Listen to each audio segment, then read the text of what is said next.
जय श्री कृष्णा। आज 16वें अध्याय का 17वां और 18वां श्लोक बता रही हूँ। आत्मसंभाविता स्तब्धा धनमान मदान्विताः यजन्ते नाम यज्ञेस्ते दम्भेना विधिपूर्वकम्। असुरी लोग अपने आप को ही श्रेष्ठ मनुष्य मानते हैं और वे घमंडी पुरुष धन और मान के मद से युक्त होकर केवल नाम मात्र के यज्ञों द्वारा पाखंड से शास्त्र विधि रहित यजन करते हैं और शास्त्रों के विहित मतलब काम करते हैं। और अहंकारं बलं दर्पं कामं क्रोधं च संश्रिताः मामात्मपरदेहेषु प्रद्विषन्तोऽभ्यसूयकाः। वे अहंकार बलन दर्प कामं क्रोधन, वे अहंकार बल घमंड कामना और क्रोधादि के परायण और दूसरों की निंदा करने वाले पुरुष अपने को और दूसरों के शरीर में मुझ अंतर्यामी को से द्वेष करने वाले होते हैं। मैं सबके हृदय में विराजमान हूँ, फिर भी ऐसे पुरुष मुझसे द्वेष करते हैं, मुझे समझते नहीं हैं। यही इस श्लोक में बताया गया है। और एक बहुत सुंदर सी कथा भी है कि एक व्यक्ति था, उसका बच्चा बहुत बीमार था, उसकी तबीयत स्वस्थ नहीं रहती थी, खाना पीना उसका सब छूट गया था। तो वो एक साधु के पास गया और वो महात्मा जी वहाँ पर नहीं थे, किसी कामवश वो कहीं बाहर गए हुए थे। तो उन्होंने उनके शिष्यों के बोला कि महात्मा को बुलाइए, मेरे बच्चे की तबीयत ठीक नहीं है। तो उनके शिष्य ने कहा कि गुरुजी तो यहाँ है नहीं, वो 1-2 दिन में लौटेंगे, तो आप जाइए फिर कभी आना। तो उस व्यक्ति ने कहा, आप तो उनके शिष्य हो, तो आप ही मुझे कोई युक्ति कोई मार्ग बता दीजिए जब तक आपके गुरुजी नहीं आते हैं। मेरा बच्चा बहुत बीमार है, वो बिस्तर से उठ नहीं पा रहा है, खा नहीं पा रहा, पी नहीं पा रहा। तो उसने कहा कि तुम अपने बच्चे को राम राम राम इस तरह से 3 बार किसी एक लिपि में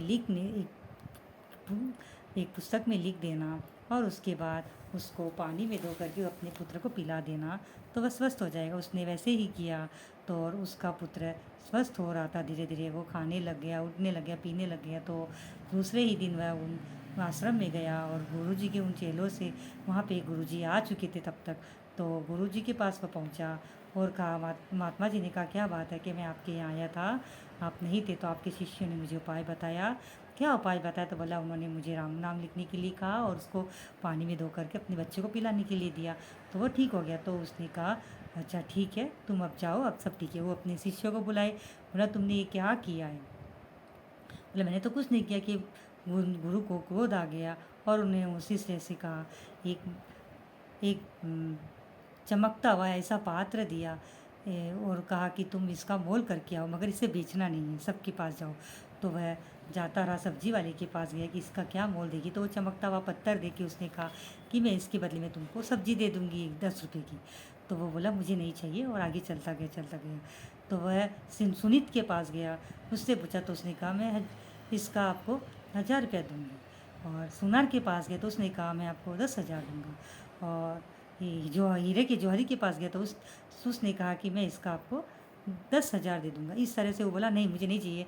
तो किसी ने भी उसकी सही कीमत नहीं बताई, सब ने अपना अपना स्वार्थ सोचा।